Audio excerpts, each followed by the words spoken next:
सकलमपि तत् कर्म कृत्वा वरेण्यं हेयोन्मीलत् परमकलया साधवारब्धते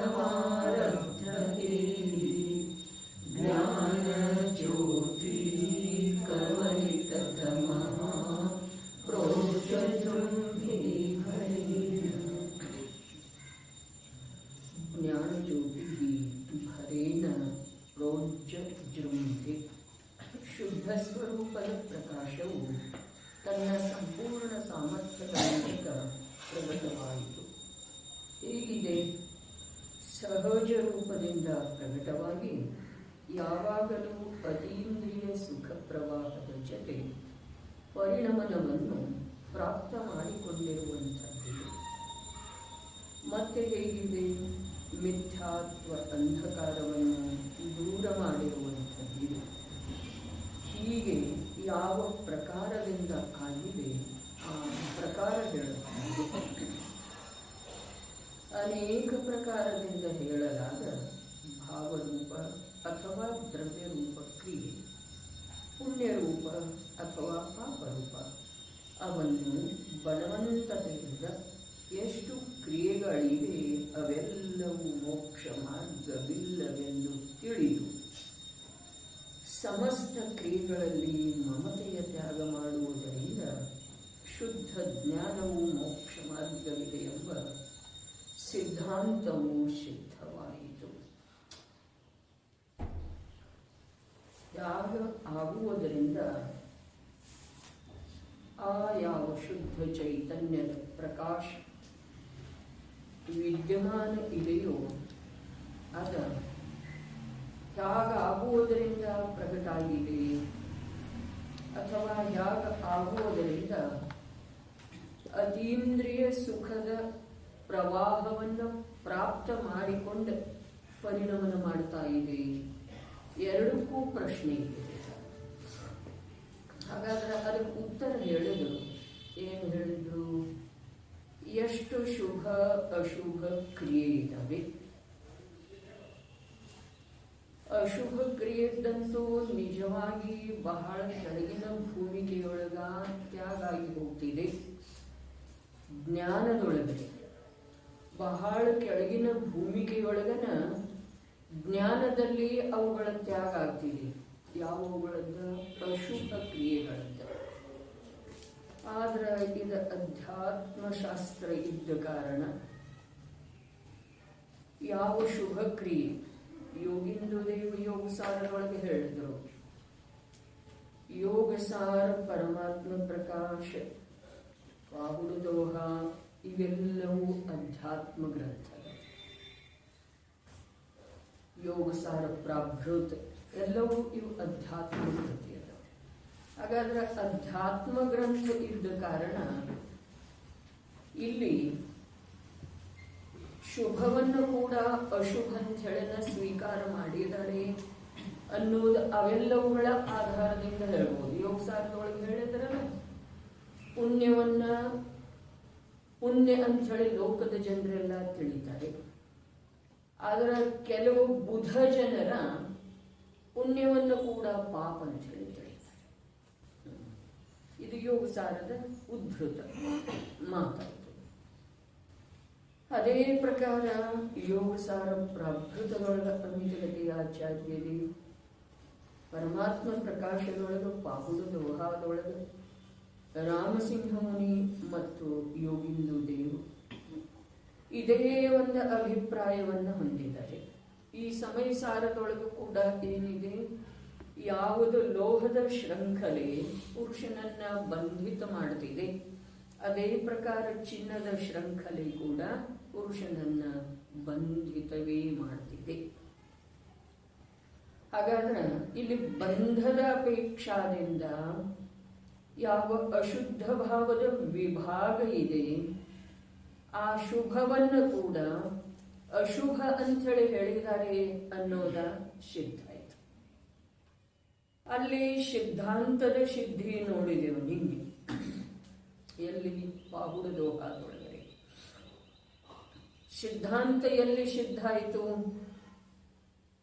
ಒಂದು ದ್ರವ್ಯದೊಳಗೆ ಇನ್ನೊಂದು ದ್ರವ್ಯ ಏನೂ ಮಾಡುವುದಿಲ್ಲ ಅನ್ನುವ ಸಿದ್ಧಾಂತ, ಗುರುವಿನ ಮೂಲಕ ಹೇಳುವಂತಹ ಉಪದೇಶ, ಶಿಷ್ಯ ತಿಳಿದುಕೊಳ್ಳತಾನೆ ಅನ್ನುವ ವಾಕ್ಯದೊಳಗ ಶಿಷ್ಯ ತನ್ನ ತಿಳುವಳಿಕೆಯಿಂದ ತಿಳ್ಕೊಳ್ತಾನೆ ಅನ್ನುವುದರ ಮೂಲಕ ಸಿದ್ಧಾಂತದ ಸಿದ್ಧಿ ಮಾಡಿದರು. ಅರ್ಥಾತ್ ಒಂದು ದ್ರವ್ಯದ ಕಾರ್ಯ ಇನ್ನೊಂದು ದ್ರವ್ಯದ ಕಾರ್ಯಕ್ಕ ಕಾರಣ ಆಗುವುದಿಲ್ಲ. ಎರಡು ದ್ರವ್ಯಗಳಲ್ಲಿ ಏಕಕಾಲಕ್ಕ ಎರಡು ದ್ರವ್ಯದ ಮಾತು ಇಲ್ಲ. ಅನಂತ ದ್ರವ್ಯಗಳಲ್ಲಿ ಪ್ರತಿ ಸಮಯಕ್ಕ ಕಾರ್ಯರೂಪದ ಪರಿಣಮನ ಆಗ್ತಾ ಇದೆ.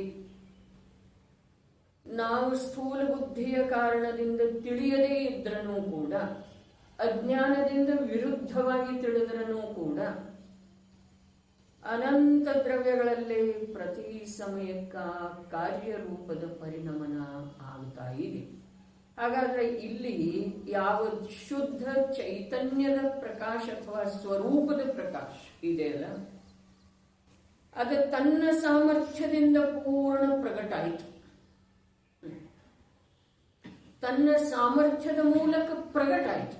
ಪೂರ್ಣ ಅಥವಾ ಅಪೂರ್ಣದ ಮಾತಿಲ್ಲ, ಪ್ರಕಟ ಆಯಿತು. ಪ್ರಕಟ ಆದಂಥ ಆ ಸ್ವರೂಪದ ಪ್ರಕಾಶ ಇದೆಯಲ್ಲ, ಅದೇನು ಮಾಡ್ತಾ ಇದೆ? ಅದು ಪರಿಣಮನವನ್ನೇ ಮಾಡ್ತಾ ಇದೆ. ಹೇಗೆ ಮಾಡ್ತಾ ಇದೆ? ಸಹಜ ರೂಪದಿಂದ ಪ್ರಕಟವಾಗಿ ಅತೀಂದ್ರಿಯ ಸುಖದ ಪ್ರವಾಹವನ್ನು ಪ್ರಾಪ್ತ ಮಾಡಿಕೊಂಡ ಪರಿಣಮನ ಮಾಡ್ತಾ ಇದೆ. ಈ ಯಾವ ಲೋಕೋತ್ತರವಾದಂಥ ಆಂತರ್ಯದ ಮಾತು ಇದೆಯೋ, ಲೋಕೋತ್ತರ ಯಾಕ ಅಂತಂದ್ರ ಶಬ್ದದ ಮೂಲಕ, ಇಂದ್ರಿಯಗಳ ಮೂಲಕ ಇದರದ್ದು ಗ್ರಹಣ ಆಗುವುದಿಲ್ಲ ಅಂತೇಳಿ ಲೋಕೋತ್ತರ. ಈ ಲೋಕೋತ್ತರವಾದಂಥ ಯಾವ ಮಾತು ಇದೆ, ಏನು ಮಾತ? ಶುದ್ಧ ಸ್ವರೂಪ ಪ್ರಕಾಶ.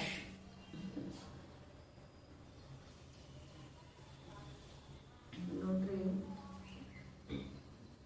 ನಮ್ಮ ಸ್ವರೂಪ ಅರ್ಥಾತ್ ಚೈತನ್ಯ ಅರ್ಥಾತ್ ಜ್ಞಾನದ ಯಾವ ಶಕ್ತಿ ನಮ್ಮಲ್ಲೇ ಪ್ರಗಟ ಇದೆಯಲ್ಲ, ಪ್ರಕಾಶಿತ ಇದೆಯಲ್ಲ, ಅದನ್ನ ನಾವು ವಿದ್ಯಮಾನ ಅನ್ಯ ಪದಾರ್ಥದ ಜೊತೆಗೇನು ಏಕಗೊಳಿಸಬಹುದು, ಅನ್ಯ ಪದಾರ್ಥಗಳಿಂದ ಭಿನ್ನವಾಗಿ ಕೂಡ ಅನುಭವ ಮಾಡಬಹುದು. ಆ ಸ್ವಾತಂತ್ರ್ಯ ನಮಗಿದೆ. ರಾಗದ ಜೊತೆಗೆ, ರಾಗದ ಅನ್ಯ ಪದಾರ್ಥ ಇದೆಯಲ್ಲ, ಪುಣ್ಯ ಅಥವಾ ಪಾಪ ಅಥವಾ ಆಶ್ರವ ರೂಪದ ಪದಾರ್ಥ ಇದೆ. ಅದರ ಜೊತೆಗೆ ಬೇಕಾದರೆ ಏಕರೂಪಾಗಿ ಅನುಭವ ಮಾಡಬಹುದು, ಅಥವಾ ಅದರಿಂದ ಭಿನ್ನಾಗಿ ತನ್ನ ಸ್ವರೂಪದ ಅನುಭವ ಮಾಡಬಹುದು. ಇಷ್ಟ ಸ್ವಾತಂತ್ರ್ಯ ನೈಸರ್ಗಿಕವಾಗಿನ ನಮಗೆ ತಮಗೆ ಇದೆ, ಅಥವಾ ನೈಸರ್ಗಿಕವಾಗಿನ ಸಂಜ್ಞೆ ಪಂಚೇಂದ್ರಿಯ ಜೀವರುಗಳಿಗೆಲ್ಲ ಇದೆ. ಆದ್ರೂ ಕೂಡ ಅನಾದಿ ಅಭ್ಯಾಸದ ಕಾರಣದಿಂದ ನಾವು ಅದನ್ನ ಪರಪದಾರ್ಥದ ಜೊತೆಗೆ, ಜ್ಞೇಯ ಪದಾರ್ಥದ ಜೊತೆಗೆ, ರಾಗದ ಜೊತೆಗೆ, ದೇಹದ ಜೊತೆಗೆ, ಸಂಯೋಗದ ಜೊತೆಗೆ, ಅದೇ ಇಷ್ಟು ಭೇದ ಮಾಡಿದ್ರೂ ಅದು ಎಲ್ಲಾ ಸಂಯೋಗನೇ ಇದೆ. ರಾಗನ ಸಂಯೋಗ ಇದೆ, ದೇಹನ ಸಂಯೋಗ ಇದೆ, ಧನಕನಕಾದಿ, ಮನೆ ಮಹಲಾದಿ, ಪತ್ನಿ ಪುತ್ರಾದಿ ಪರಿವಾರನೂ ಸಂಯೋಗನೇ ಇದೆ. ಯಾವುದೋ ಒಂದು ಸಂಯೋಗದ ಜೊತೆಗೆ ಏಕ ಮಾಡುವ ಅಥವಾ ಸಂಯೋಗಗಳ ಮಧ್ಯದೊಳಗೂ ಕೂಡ ಮಹಾವೀರ ವಂದನೆಯೊಳಗೆ ಬಂತಲ್ಲ, ಇನ್ನ ಜೋ ವಿಪುಲ ವಿಘ್ನೋ ಬೀಜಮೇಪಿ ಧ್ಯಾನ ಧಾರಣ ಧೀರತೆ. ಧೀರ ಯಾರದರು? ವಿಪುಲ ವಿಘ್ನಗಳ ಮಧ್ಯದಲ್ಲಿ. ವಿಘ್ನ ಅಂತಂದ್ರೆ ಉಪಸರ್ಗ ಅಲ್ಲ, ವಿಘ್ನ ಅಂತಂದ್ರೆ ಉಪಸರ್ಗ ಪರಿಸರದ ಮಾತಿಲ್ಲ. ವಿಘ್ನ ಅರ್ಥಾತ್ ರಾಗಾದಿ, ಶುಭ ರಾಗಾದಿ ಭಾವ, ಧ್ಯಾನಸ್ಥ ಮುದ್ರಾರೂಪದ ಶರೀರ, ವಿಶಾಲ ಸಾಧಕರ ಸಂಘ ಅಥವಾ ಚತುರ್ವಿಧ ಸಂಘ, ಇದೆಲ್ಲ ವಿಘ್ನ ಇದೆ. ಯಾಕೆ ವಿಘ್ನ ಇದೆ? ಇವನಿಗೆ ಪರದ ಕಡೆಗೆ ನೋಡೋದ ಅನಾದಿಕಾಲೀನ ಅಭ್ಯಾಸ ಇದೆ ಅಲ್ಲ. ಹಾಗಾದ್ರೆ ಪರರಹಿತ ಅವಸ್ಥಾ ಇವನಿಗೆ ಲೋಕದೊಳಗೆ ಎಲ್ಲಿ ಸಿಗೋದಿಲ್ಲ. ದೇಹಂತೂ ಇರೋದಿಲ್ಲ, ಕರ್ಮೋದಯಜನ್ಯ ಭಾವಗಳಿರೋದಿಲ್ಲ. ಅದೇ ಪ್ರಕಾರ ಜಡ ಚೈತನ್ಯಗಳ ಸಂಯೋಗ ಇರೋದ್ರೆ ಎಲ್ಲಿ ಹೋದ್ರೂ ಸಿದ್ಧಾಲಯದೊಳಗನೂ ಇದೆ ರೀ, ದೇಹ ಇಲ್ಲ. ಆದ್ರ ಜಡ ಚೈತನ್ಯ ಪದಾರ್ಥಗಳ ಸಂಯೋಗ ಅಲ್ಲಿಯೂ ಇದೆ ಅಲ್ಲ. ತ್ರಸಜೀವ ಅದಾವ್ರಿ ಅಲ್ಲಿ, ಏನ ಸ್ಥಾವರ ಮಾತ್ರ ಅದಾವ್ರಿ, ತ್ರಸಜೀವ ಅದಾವ್ರಿ. ಪಂಚಸ್ಥಾವರಂತೂ ಎಲ್ಲಿ ಲೋಕದ ಸರ್ವತ್ರ ಅವಕ ಏನಿದೆ ಸ್ಥಾನ ಪ್ರಾಪ್ತ ಇದೆ. ಲೋಕಾಕಾಶ 343 ಗಣರಜ್ಜು ಪ್ರಮಾಣದ ಯಾವ ಲೋಕಾಕಾಶ ಇದೆ ಅಲ್ಲಿ ಎಲ್ಲೆಡೆಗೂ ಅವುಗಳಿಗೆ ಸ್ಥಾನ ಪ್ರಾಪ್ತ ಇದೆ.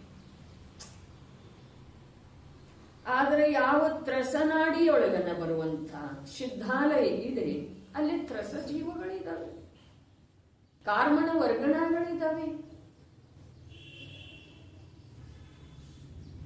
ನೋಡ್ರಿ, ಮಾತು ಬಹಳ ಉತ್ಕೃಷ್ಟ ಇದೆ, ವಾಸ್ತವಿಕ ಇದೆ. ಈ ಜೀವಕ್ಕ ನಮಗ ತಮಗ ಈಗ ನಾವು ಸಮ್ಯಕ್ ದರ್ಶನ ಪ್ರಾಪ್ತ ಮಾಡ್ಕೊಳ್ಬೇಕಾದ್ರ, ಮೋಕ್ಷ ಮಾರ್ಗದೊಳಗೆ ಬರ್ಬೇಕಾದ್ರ, ನಿಜ ಶುದ್ಧಾತ್ಮನ ಅನುಭೂತಿ ಪಡೆಯಬೇಕಾದ್ರ ಸಂಪೂರ್ಣ ಸಾಮರ್ಥ್ಯದ ಮೂಲಕ ಪಡೆಯಬಹುದಾಗಿದೆ. ಸಂಪೂರ್ಣ ಸಾಮರ್ಥ್ಯನ ಯಾವುದನ್ನು ನೋಡದೇ ಇರೋದು, ನೋಡಿದ ನಂತರ ಅದಕ್ಕೆ ಸಂಬಂಧಿಸಿದ ವಿಕಾರ ಉತ್ಪನ್ನ ಆಗೋದ ಮತ್ತು ಆಗುವುದರೆ. ಯಾಕೆ? ನಮ್ದು ಭೂಮಿಕಾ ಅಂತದ್ದಿದೆ. ಸರ್ವಜ್ಞರಿಗೆ 3 ಲೋಕ 3 ಕಾಲ ಎಲ್ಲ ಕಂಡು ಬರ್ತಿದೆ, ಆದ್ರೆ ಅವರಿಗೆ ವಿಕಾರ ಆಗುವುದಿಲ್ಲ. ಯಾಕಾಗುವುದಿಲ್ಲ? ವಿಕಾರದ ಉತ್ಪತ್ತಿಗೆ ಯಾವ ಬಹಿರಂಗ ನಿಮಿತ್ತ ಇದೆಯೋ ಆ ನಿಮಿತ್ತದ್ದು ಕೂಡ ಅಭಾವಾಗಿ ಹೋಗುವ ಹಾಗೆ, ಸ್ವಯಮೇವ ಅಭಾವಾಗಿ ಹೋಗುವ ಹಾಗೆ ಅವರ ಸ್ವಭಾವದ ಆಶ್ರಯವನ್ನ ಮಾಡಿ ಅಂಥ ಒಂದು ಅವಸ್ಥಾ ವಿಶೇಷಕ ಪ್ರಾಪ್ತ ಆಗಿದೆ. ಹಾಗಾದ್ರೆ ನಮ್ಮ ಭೂಮಿಕೆಯೊಳಗ ಇವೆಲ್ಲ ಇರೋವನ್ನದೆ, ಇವು ಇಲ್ಲದ ನಾವು ಎಲ್ಲಿ ಗಜಪಂಥಕ್ಕೆ ಹೋಗ್ಲಿ ಅಥವಾ ಯಾವುದೇ ಪಂಥಕ್ಕೆ ಹೋಗ್ಲಿ ಎಲ್ಲಾ ಸಂಯೋಗ ಇರೋ ಅಥವಾ ಇಲ್ರಿ? ಇರೋ ಮತ್ತು ಇರೋ. ಹಾಗಾದ್ರೆ ಇಲ್ಲಿ ಒಂದೇ ಮಾತಿಗಿದೆ, ಏನ? ನನ್ನ ಸಂಪೂರ್ಣ ಸಾಮರ್ಥ್ಯವನ್ನ ಬಳಸಿ, ಅದನ್ನು ಬಳಸಿಕೊಂಡು ಉಪಯೋಗ ಮಾಡಿಕೊಂಡು ಅಥವಾ ಸಂಪೂರ್ಣ ಸಾಮರ್ಥ್ಯದ ಮೂಲಕ ನಾನು ನನ್ನ ವಾಸ್ತವಿಕತೆಯನ್ನ ಪ್ರಾಪ್ತ ಮಾಡಿಕೊಳ್ಳುವುದಿದೆ. ಅದರ ಹೆಸರನ್ನ ಸಮ್ಯಕ್ ದರ್ಶನ ಇದೆ, ಅದರ ಹೆಸರನ್ನ ಮೋಕ್ಷ ಮಾರ್ಗ ಇದೆ. ಬೇರೆ ಏನೂ ಇಲ್ಲ. ನಾನು ನನ್ನ ಸಂಪೂರ್ಣ ಸಾಮರ್ಥ್ಯವನ್ನ ಧೈರ್ಯದಿಂದ ವಿಪುಲ ವಿಘ್ನ ಬೀಜಮೇವಿ ಧ್ಯಾನ ಧಾರಣ ಧೀರಹೈ. ಧೈರ್ಯ ಬೇಕರಿ. ಯಾವುದಕ್ಕ? ಏನನ್ನು ನೋಡದೆ ಇರುವುದಕ್ಕೆ ಧೈರ್ಯ. ನೋಡಿದ ನಂತರ ವಿಕಾರ ಆಗದೆ ಇರುವಂತಹ ಪಾತ್ರತೆ ನಮ್ಮಲ್ಲಿ ಇನ್ನೂ ಬಂದಿಲ್ಲ. ಆ ಪಾತ್ರತೆ ಬರೋದರ್ಥಾತ್ ಒಂದು ಸಲ ಆತ್ಮನ ಅನುಭೂತಿ ಆಗುತ್ತೆ, ಸಮ್ಯಕ್ ದರ್ಶನ ಆಗುತ್ತೆ. ಇನ್ನು ನೋಡಿದ ನಂತರ ಕೂಡ ವಿಕಲ್ಪದ ಉತ್ಪತ್ತಿ ಬರೇ ಸಮ್ಯಕ್ ದರ್ಶನ ಆದ ಮಾತ್ರಕ್ಕೆ ಬಿಟ್ಟು ಹೋಗೋದಿಲ್ರಿ. ಅದ ಆಗ್ತಾನೆ ಇರ್ತಾವ, ವಿಕಲ್ಪಗಳು ಆಗ್ತಾನೆ ಇರ್ತವೆ. ಆದ್ರೂ ಅಲ್ಲಿ ವಿಕಲ್ಪ ಆಗುವಕ್ಕ ಮತ್ತೆ ಇಲ್ಲಿ ವಿಕಲ್ಪ ಆಗುವುದಕ್ಕ ಎಷ್ಟು ವ್ಯತ್ಯಾಸ ಇದೆ? ಆಕಾಶ ಪಾತಾಳಕ್ಕಿಂತಲೂ ಅಧಿಕ ವ್ಯತ್ಯಾಸ ಇದೆ. ಅಲ್ಲಿ ವಿಕಲ್ಪ ಏನಾಗುತ್ತವೆ? ಆ ವಿಕಲ್ಪಗಳ ಕೇವಲ ಚಾರಿತ್ರದ ದೋಷದವರೆ. ಇಲ್ಲಿ ವಿಕಲ್ಪ ಏನಾಗುತ್ತವೆ? ಇವು ಶ್ರದ್ಧೆಯ ದೋಷ. ಶ್ರದ್ಧೆಯ ಮೂಲಕ ಯಾವ ದೋಷ ಆಗ್ತವೆಯೋ ಆ ದೋಷದೊಳಗ ಈ ಜೀವನಿಗೆ ಬಂಧ ಸಾಪೇಕ್ಷ ಹೇಳಿದ್ರೆ ಅನಂತ ಸಂಸಾರದ ಬಂಧ ಆಗ್ತಿದೆ. ದುಃಖ ಸಾಪೇಕ್ಷ ಹೇಳಿದರ ಅನಂತ ಸುಖ ಸ್ವಭಾವದ ವಿಸ್ಮರಣೆ ರೂಪದ ದುಃಖದ ಅನುಭವ ಆಗ್ತಿದೆ. ಸ್ವಾಧೀನತೆಯ ಅಪೇಕ್ಷಾದಿಂದ ಹೇಳಿದರೆ ಸರ್ವಥಾ ಪರಾಧೀನತೆ. ನಾನು ನನ್ನ ಮನಸ್ಸಿಗೆ ಬಂದ ಹಾಗೆ ಮಾಡ್ತೇನೆ ಅಂತ ಹೇಳಿ ಅನ್ನೋದ ಇದು ಪರಾಧೀನತೆ ಇದೆ, ಸ್ವಾಧೀನತೆ ಇದೆ. ಪರಾಧೀನತೆ ಇದೆ. ಸ್ವಾಧೀನತೆ ಹೇಗಿದೆ? ಹಾಗಾದ್ರೆ ಸ್ವಾಧೀನತೆ ಹೇಗಿದೆ? ತನ್ನ ಸಂಪೂರ್ಣ ಸಾಮರ್ಥ್ಯವನ್ನ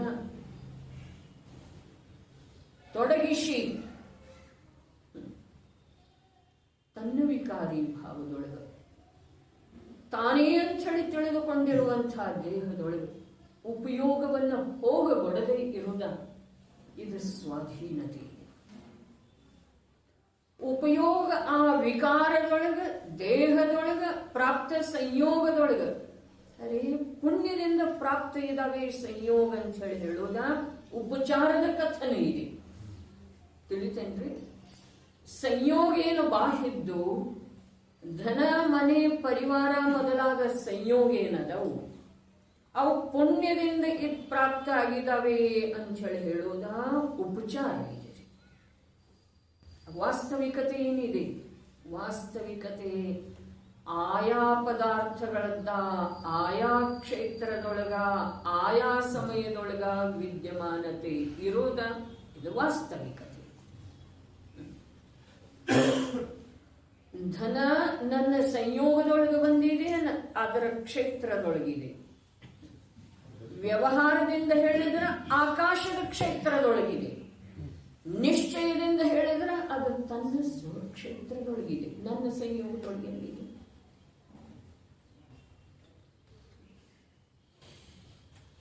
ಅದಕ್ಕ ಈ ಜಿನಾಗಮದ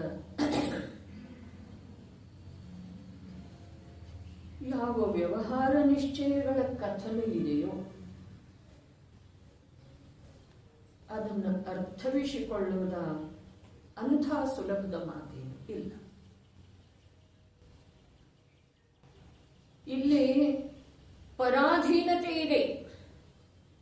ಎಷ್ಟ ಸ್ವರೂಪದ ವಿಸ್ಮರಣೆ ಎಷ್ಟಿದೆ ಅಷ್ಟು ಸಂಪೂರ್ಣ ಪರಾಧೀನತೆ ಇದೆ. ಇನ್ನು ಸ್ವರೂಪದ ಅನುಭೂತಿ ಆದ ನಂತರ ಕೂಡ ಸಮ್ಯಕ್ ದರ್ಶನ ಆದ ನಂತರ ಕೂಡ ಅವನು ಮೋಕ್ಷದ ಪ್ರಾಪ್ತಿ ಆಗುವವರೆಗೆ ಅಥವಾ ದ್ರವ್ಯ ಭಾವ ನೌಕರ್ಮಗಳಿಂದ ಸರ್ವಥಾ ರಹಿತ ಪ್ರಗಟ ರೂಪದಿಂದ ರಹಿತ ಆಗುವ ಸಲುವಾಗಿ ಅವನು ಪ್ರತಿ ಸಮಯಕ್ಕ ಎಷ್ಟು ಶುಭ ಅಶುಭ ಪುಣ್ಯ ಪಾಪ ರೂಪದ ಪರಿಣಾಮಗಳಿದಾವೆಯೋ ದ್ರವ್ಯ ಭಾವ ರೂಪದ ಕ್ರಿಯೆಗಳಿದಾವೆಯೋ ಅವು ಮೋಕ್ಷ ಮಾರ್ಗ ಅಲ್ಲ, ಒಂದು ಶುದ್ಧ ಜ್ಞಾನದ ಮೋಕ್ಷ ಮಾರ್ಗ ಇದೆ ಅನ್ನೋದನ್ನ ಬಲವಂತತೆಯಿಂದ ತಿಳಿತಾ ಹೋಗ್ತಾನೆ. ಅದು ಸಾಧನ ಇದೆ. ಬಲವಂತತೆಯಿಂದ ಯಾಕೆ ಹೇಳಿದ್ರು ಅಂತಂದ್ರೆ ಅದು ಸುಲಭ ಇಲ್ಲ. ಅನಾದಿ ಕಾಲದಿಂದ ಅವುಗಳ ಜೊತೆಗೆ ಒಂದಾಗೋದು ಸುಲಭ ಇದೆ. ಯಾರೇ ಏನಾದರೂ ಅಂದ್ರು ಅಂತಂದ್ರೆ ಕ್ರೋಧ ಬರೋದು ಸುಲಭ ಇದೆಯೋ ಅಥವಾ ಬಾರದೇ ಇರೋ ಸುಲಭ ಇದೆಯೋ? ಬರುವುದು ಸುಲಭ ಇದೆ. ತಕ್ಷಣಕ್ಕೆ ಅವರ ವಾಕ್ಯ ಇನ್ನೂ ಪೂರ್ಣ ಆಗಿರೋದಿಲ್ಲ. ಅಷ್ಟರೊಳಗನೆ ಇವನ ಕ್ರೋಧ ಅಥವಾ ಕಷಾಯ ಪ್ರಕಟ ಆಗಿ ಬಿಡ್ತಿದೆ, ತೀವ್ರ ಆಗಿ ಬಿಡ್ತಿದೆ. ಎಷ್ಟಾಗಬೇಕು ಆಗ್ತಿದೆ. ಅದೇನಿದೆ ಹಾಗಾದ್ರೆ? ಆ ವಚನದಿಂದ ಆಯ್ತೋ, ವಚನದ ನಿಮಿತ್ತದಿಂದ ಆಯ್ತೋ, ಅಥವಾ ಆ ಸಮಯದ ಆ ಜೀವದ ಅದೇ ಪ್ರಕಾರದ ಕಷಾಯ ರೂಪ ಪರಿಣಮನ ಆಗುವಂತ ಯೋಗ್ಯತೆ ಇತ್ತು ಅಂತ ಹೇಳಿ ಯೋಗ್ಯತೆ ಇತ್ತು. ಆ ಯೋಗ್ಯತೆ ಇತ್ತು ಅನ್ನೋದನ್ನು ಸಿದ್ಧಿ ಮಾಡುವ ಸಲುವಾಗಿನ ಅದರಿಂದ ಆಯ್ತು ಅಂತ ಹೇಳಿ ಹೇಳಿದ್ರು. ಅದರಿಂದ ಆಯ್ತು ಅಂತ ಹೇಳಿ ಹೇಳೋದು ಅದರ ಉಪೇಕ್ಷಾ ಇದೆ ಅನ್ನೋದು ಪಾಪುರದ ವಾದೊಳಗ ನಾವು ಓದಿದ್ದೀವಿ. ನಿಮಿತ್ತದ ಉಪೇಕ್ಷೆ, ನಿಮಿತ್ತ ಬೇಕಲ್ಲ ಅನ್ನೋ ಮಾತು ಉಳಿದೇ ಇಲ್ಲ. ಸೋದರ, ಉಪದೇಶ ರೂಪದ ಗುರು ರೂಪದ ನಿಮಿತ್ತ ಬೇಕೋ ಅಥವಾ ಬೇಡ? ಸಂಜ್ಞಿ ಪಂಚೇಂದ್ರಿಯ ರೂಪದ ನಿಮಿತ್ತ ಬೇಕೋ ಅಥವಾ ಬೇಡ? ಇರ್ತಿದೆ, ಆದ್ರೆ ಆ ನಿಮಿತ್ತದ ಉಪೇಕ್ಷೆ ಮಾಡಿದ ಕಾರ್ಯ ಆಗ್ತಿದೆ. ಅದಕ್ಕೆ ಸೂಕ್ಷ್ಮ ಭಗವಂತನ ಹೌದ್ರಿ. ಮನುಷ್ಯನ ಮಾಧ್ಯಮದಿಂದ ಜ್ಞಾನ ಎಲ್ಲಿಯವರೆಗೆ ಏನ್ ಹೇಳ್ತಾರಲ್ಲಿ, ತತ್ವವನ್ನ ವಿಚಾರ ಮಾಡ್ತಾ ಮಾಡ್ತಾ ಮಾಡ್ತಾ ಯಾವಾಗ ಮನಸ್ಸು ವಿಶ್ರಾಂತಿಗೆ ಪ್ರಾಪ್ತ ಆಗ್ತಿದೆ ಆವಾಗ ಆತ್ಮನ ಅನುಭೂತಿ ಆಗ್ತಿದೆ. ಮನಪಾವಿ ವಿಶ್ರಾಂತಿ ಹೇಳಿದಾರಲ್ಲ. ತತ್ವ ವಿಚಾರ ಮಾಡ್ತಾ ಮಾಡ್ತಾ ಧ್ಯಾನ ಮಾಡ್ತಾ ಮಾಡ್ತಾ ಮನುಷ್ಯನ ಅವಲಂಬನೆ ಯಾವಾಗ ಬಿಟ್ಟು ಹೋಗ್ತಿದೆ ಆವಾಗ ಧರ್ಮ ಆಗ್ತಿದೆ.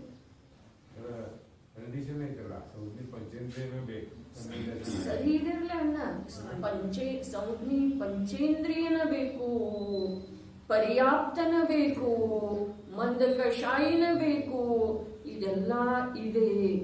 ಆದ್ರೆ ಮಂದ ಕಷಾಯದಿಂದ ಸಮ್ಯಕ್ ದರ್ಶನ ಆಗುವುದಿಲ್ಲ, ಸಂಜ್ಞೆದಿಂದ ಆಗುವುದಿಲ್ಲ, ಪಂಚೇಂದ್ರಿಯದಿಂದಂತೂ ಆಗೋದನೇ ಇಲ್ಲ. ಯಾವ ಪ್ರಕಾರ ನೋಡ್ರಿ, ಇಂದ್ರಿಯಗಳ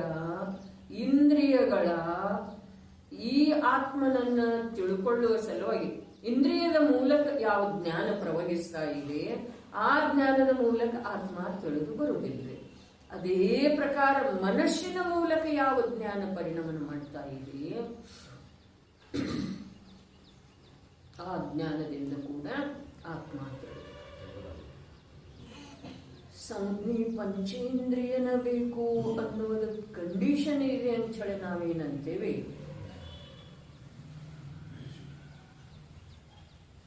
ಸಂಜ್ಞೆ ಪಂಚೇಂದ್ರಿಯ ರೂಪದ ವಿಕಾಸ ಜ್ಞಾನದ ಆಗೋದ ಅವಶ್ಯಕ ಇದೆ.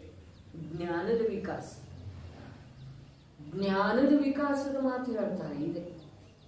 ಮನಸ್ಸಿನ ಮೂಲಕ ಕಾರ್ಯ ಯಾರು ಮಾಡ್ತಾರೆ? ಜ್ಞಾನ ಮಾಡ್ತಿದ್ರಲ್ಲ. ಹಾಗಾದ್ರೆ ಮನಸ್ಸಿನ ಮೂಲಕ ಕಾರ್ಯ ಮಾಡುವಂತಹ ವಿಕಾಸ ಜ್ಞಾನದ್ದಾಗಲಿಕ್ಕೆ. ಮನಸ್ಸಿನ ಮೂಲಕ ಕಾರ್ಯ ಮಾಡುವುದಂತಂದ್ರೆ ಏನಿದೆ? ರೂಪಿ ಅರೂಪಿ ಎರಡೂ ಪದಾರ್ಥಗಳನ್ನು ತಿಳ್ಕೊಳ್ಳೋದು, ಮೂರ್ತ ಅಮೂರ್ತ. ಅದು ಕ್ಷಯೋಕ್ಷಮ ಜ್ಞಾನ ಇದೆ ಅಲ್ಲ. ಇನ್ನು ಕ್ಷಯೋಕ್ಷಮ ಜ್ಞಾನ ಅನ್ನುವುದು ಕೂಡ ಕರ್ಮದ ದಶ, ಕರ್ಮದಿಂದ ಪ್ರಾಪ್ತವಾದಂಥ ಜೀವದ ದಶ ಇದೆ. ಆ 129ನೇ ದೋಹಾದೊಳಗ ಎಷ್ಟು ವಿಷಯ ಇದೆ ನೋಡಿ. ಕರ್ಮದ ದಶೆಯೂ ಬದಲಾಗಿ ನವೀನ ಅವಸ್ಥೆಯೂ ಪ್ರಾಪ್ತ ಆಗ್ತಿದೆ, ಪ್ರಕಟ ಆಗ್ತಿದೆ. ನವೀನ ಅವಸ್ಥೆ ಇವೆಲ್ಲ ಕರ್ಮದ ದಶ. ಯಾವ ಕ್ಷಾಯಿಕ ಭಾವ ಕೂಡ, ಕ್ಷಾಯಿಕ ಭಾವ ಕೂಡ ಏನಿದೆ? ಕರ್ಮದ ಕ್ಷಯದಿಂದ ಪ್ರಾಪ್ತ ಆಗಿರುವುದರ ಒಂದು ಸೂಚನೆ, ಅಲ್ಲಿ ಸಾಪೇಕ್ಷ ಇದೆ. ಹಾಗಾದ್ರೆ ಜೀವ ಯಾವುದು? ಪರಮ ಪಾರಿಣಾಮಿಕ ಭಾವ ಇದೆಯಲ್ಲ, ಅದು ಜೀವ. ಅಲ್ಲೇನಿದೆ? ಬಂಧ ಇಲ್ಲ, ಮೋಕ್ಷ ಇಲ್ಲ. ಬಂಧದ ಕಾರಣ ಇಲ್ಲ, ಮೋಕ್ಷದ ಕಾರಣ ಇಲ್ಲ. ಬಂಧದ ಕಾರಣ ಆಶ್ರವ ಇದೆ, ಮೋಕ್ಷದ ಕಾರಣ ನಿರ್ಜನ ಇದೆ. ಹಾಗಾದ್ರೆ ಮೋಕ್ಷನ ಇಲ್ಲಂದ್ಮೇಲೆ ನಿರ್ಜರ ಯಾರಿಗೆ? ಬಂಧನ ಇಲ್ಲಂದ್ಮೇಲೆ ಆಶ್ರವ ಯಾರಿಗೆ? ಇನ್ನು ವಿಚಾರ ಮಾಡಿದ ನಂತರ ಆಶ್ರವ, ಬಂಧ, ಸಂವರ, ನಿರ್ಜರೆ, ಮೋಕ್ಷ ಇವು 5 ತತ್ವಗಳ ಅಜೀವದ ಹಾಗೆ ಭಿನ್ನ ತತ್ವ ಅದಾವೆ. ಅಜೀವದ ಹಾಗೆ ಅನ್ನೋದಕ್ಕಿಂತ ಜೀವ, ಯಾವ ಜೀವದ ವ್ಯಾಖ್ಯಾ ಆಗಮದಲ್ಲಿ ಇದೆಯಲ್ಲ, ಜೀವದ ವ್ಯಾಖ್ಯಾ ಆಗಮದಲ್ಲಿ ಇದೆಯಲ್ಲ, ಜೀವದ ಸ್ವರೂಪವನ್ನು ಆಗಮದಲ್ಲಿ ದರ್ಶಿಸಿದಾರಲ್ಲ, ಆ ಜೀವ ಕೂಡ ನನ್ನಿಂದ ಬಾಹ್ಯ ತತ್ವ ಇದೆ.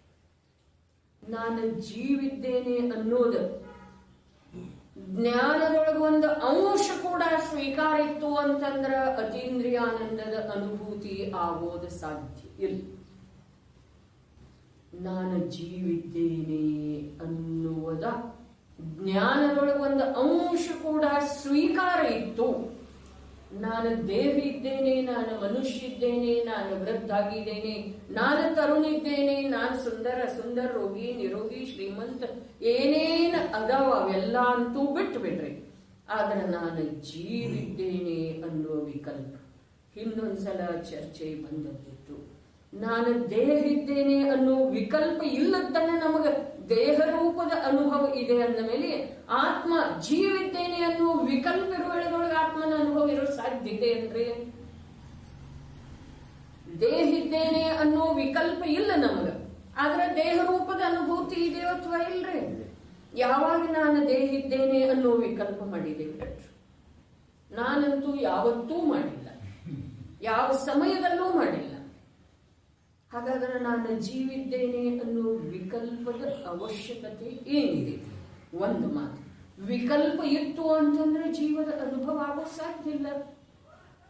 ಅದಕ್ಕೆ ಜೀವಾದಿ ಬಹಿರ್ತಚ್ಚ ಕುಂದು ಕುಂದ ಸಾಹಿತ್ಯ ಪಂಚಮ ಕಾಲದಲ್ಲಿ ಹುಟ್ಟಿ ಬರುವಂಥ, ಜನ್ಮಧಾರಣ ಮಾಡಿ ಬರುವಂಥ ಭವ್ಯದ ಸಲುವಾಗಿ ಅದ್ಭುತ ಕಾಣಿಕೆ ಇದೆ, ಕೊಡುಗೆ ಇದೆ ಕುಂದು ಕುಂದ ಸಾಹಿತ್ಯ. ಇನ್ನು ಕುಂದು ಕುಂದ ಆಮ್ನಾಯದೊಳಗೆ ಬರುವಂತಹ ಸಮಸ್ತ ಆಚಾರ್ಯ ಭಗವಂತರದ ಜ್ಞಾನಿ ಮಹಾತ್ಮರುಗಳದ್ದ ಅಭಿಪ್ರಾಯ, ವಚನ, ಲೇಖನಿ ಅವರ ಅನುಸಾರನೇ ಇದೆ. ಕುಂದು ಕುಂದರ ಅನುಸಾರನೇ ದೇವಶೇನ ಆಚಾರ್ಯರು ಏನು ಹೇಳ್ತಾರೆ? ಪದ್ಮನಂದೀನಾಥರ ಸಮೋಸರಣಕ್ಕೆ ಹೋಗಿ ಅಲ್ಲಿ ಸಾಕ್ಷಾತ್ ಸರ್ವಜ್ಞ ಪ್ರಭುಗಳಿಂದ ಮುನಿ ಸ್ವರೂಪ, ಮುನಿ ಧರ್ಮದ, ಮುನಿ ಆಚರಣೆಯ ಸ್ವರೂಪವನ್ನು ತಿಳಿದುಕೊಂಡು ಪುನಃ ಭರತ ಕ್ಷೇತ್ರಕ್ಕೆ ಬಂದ. ಅದರ ನಿರೂಪಣೆ ಮಾಡದೆ ಹೋಗಿದ್ದರೆ ನಾವಿಂದು ಮುನಿ ಧರ್ಮದ ಆಚರಣೆ ಹೇಗೆ ಮಾಡಬಹುದಾಗಿತ್ತು? ಎಂಥ ಮುನಿ ಧರ್ಮ? ಯಥಾರ್ಥ ಮುನಿ ಧರ್ಮದ ಆಚರಣೆಯನ್ನ ಹಾಗೆ ಮಾಡಬಹುದಾಗಿತ್ತು ಅಂತ ಹೇಳಿ ದೇವಸೇನ ಆಚಾರ್ಯ 10ನೇ ಶತಮಾನದೊಳಗೆ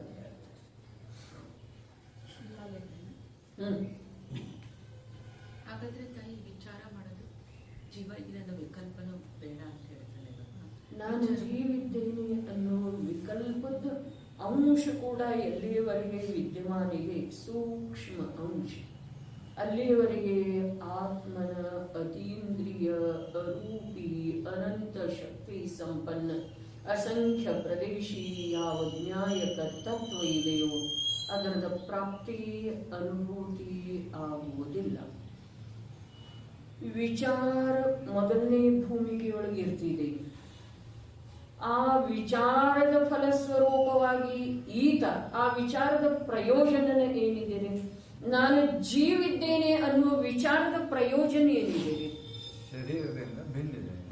ನಾನು ಶರೀರ ಅಲ್ಲ, ನಾನು ರಾಗ ಅಲ್ಲ, ನಾನು ವಿಕಾರ ಅಲ್ಲ, ನಾನು ಕರ್ಮದ ಉದಯದ ಅನುಸಾರ ಚೇಷ್ಟೆ ಪ್ರವೃತ್ತಿ ಮಾಡುವಂತಹ ದುರ್ಬಲ ವಸ್ತು ಅಲ್ಲ.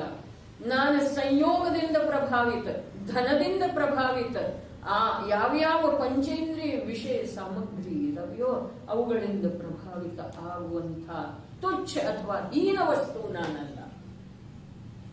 ಇದರದೇ ಈ ನಾನು ಜೀವಿದ್ದೇನೆ ಅನ್ನುವಂಥ ಯಾವೊಂದು ವಿಕಲ್ಪ ಇದೆ ಅಥವಾ ಯಾವೊಂದು ವಚನದ ವಾಚ್ಯ ರೂಪದ ಭಾವಿದೆ, ಆ ಭಾವದೊಳಗೆ ಅನೇಕ ಪ್ರಕಾರದ ಪುರುಷಾರ್ಥ ಇದೆ, ಅನೇಕ ಪ್ರಕಾರದ ಅಂತ ಹೇಳಿ ಭೇದ ಮಾಡಿ ಹೇಳ್ಬಹುದು. ಆದ್ರೆ ಇಲ್ಲಿ ಇವರು ಹೇಳುವ ಸಂಪೂರ್ಣ ಸಾಮರ್ಥ್ಯದ ಮಹಾಭಾಗ್ಯದಿಂದ ಎಂಥ ಕಲಶ ನಮಗೆ ಉಪಲಬ್ಧ ಆದದ್ದಿದೆ. ಅಕೃತ್ರಿಮ ಜಿನನಾಥರ ಉತ್ಸೇಧ ಎಷ್ಟಿದೆ? ಪದ್ಮಾಸನದಲ್ಲಿ ಮಂಡಿಸಿ 500 ಧನುಷಿದೆ, ಖಡ್ಗಾಸನದಲ್ಲಿ ಅಲ್ಲ, ಪದ್ಮಾಸನದಲ್ಲಿ ಮಂಡಿಸಿ. ಹಾಗಾದ್ರೆ ಅವರ ಮುಖ ಮಂಡಲವನ್ನ ನಾವು ನೋಡೋ ಸಾಧ್ಯ ಇದೆ ಅಂದ್ರೆ, ನಾವು ಒಂದು ವೇಳೆಗೆ ಅವನೋ ದೇವ ನಮ್ಮನ್ನಲ್ಲಿ ಕರ್ಕೊಂಡು ಹೋದ ಅಂತ ಹೇಳಿ ಇಟ್ಕೊಳ್ಳೋಣ, ನೋಡೋ ಸಾಧ್ಯ ಇದೆ ಅಂದ್ರೆ ಅವರ ಮುಖ ದರ್ಶನ, ಅವರ ವೀತರಾಗತಿಯನ್ನು ಸರಿ. ಅದೇ ಪ್ರಕಾರ ಅವರ ಮುಖ ದರ್ಶನವನ್ನೇ ಮಾಡೋ ಸಾಧ್ಯ ಇಲ್ಲ ಅಂದ್ರೆ ಆ ಅಕೃತ್ರಿಮ ಜನಮಂದಿರದ ಮೇಲೆ ಇರುವಂತಹ ಆ ಚಿನ್ನದ ರತ್ನದ ಕಲಶವನ್ನು ನಾವು ಹೇಗೆ ನೋಡ? ನಾವು ಏರ್ಸಿದ ಕಲಶ ಇದು ಬಹಳ ದೊಡ್ಡ ಕಲಶ ಅಂದ್ರೆ ಅದು ಕಲಶ ನೋಡ್ಲಿಕ್ಕೆ. ಹಾಗಾದ್ರೆ ಈ ಕಲಶದೊಳಗ ಆ ಭಾವ ತಿಳಿದ ಬಂತು. ಯಾವ ಭಾವ? ಯಾವ ಭಾವವನ್ನ ಇಲ್ಲಿ ಹೇಳಲಿಕ್ಕೆ ಅಥವಾ ವ್ಯಕ್ತಪಡಿಸಲಿಕ್ಕೆ ಅಥವಾ ಯಾವ ಭಾವದ ಅನುಭವ ಮಾಡ್ತಾ ಮಾಡ್ತಾ ಸ್ವಯಮೇವ ಶಬ್ದ ರಚನೆ ಆಗಿದೆಯೋ ಆ ಶಬ್ದದೊಳಗ ಅಥವಾ ಆ ಶಬ್ದದ ರಚನೆಯ ಸಮಯದೊಳಗ ಆಜ್ಞೆ ಜ್ಞಾನಿ ಸಾಧಕನ ಆಂತರ್ಯದೊಳಗೆ ಯಾವುದು ಭಾವಿತ್ತು, ಆ ಭಾವ ನಮಗೆ ಲಕ್ಷ್ಯದೊಳಗೆ ಬಂತು ಅಂತಂದ್ರ ನಾವು ಆ ಅಕೃತ್ರಿಮ ಜಿನನಾಥನ ಮುಖದರ್ಶನೆಯಾಗ ಆ ಮಂದಿರದ ಮೇಲಿರುವಂತಹ ಕಲಶವನ್ನ ನೋಡುವ ಸಾಮರ್ಥ್ಯ ನಮಗೆ. ಯಾಕಂತಂದ್ರ ಅದಂತೂ ಜಡ ಇದೆ, ಇದು ಚೈತನ್ಯಮಯ ಭಾವ ಇದೆ ಅಲ್ಲ. ಜಡದ ಮೂಲಕ ಚೈತನ್ಯ ಭಾವದ ಪರಿಚಯ ಆಗುವುದು. ಕ್ಷಯೋಕ್ಷಮ ಜ್ಞಾನ ಇದು ಜಡ ಇದೆ ನೋಡ್ರಿ.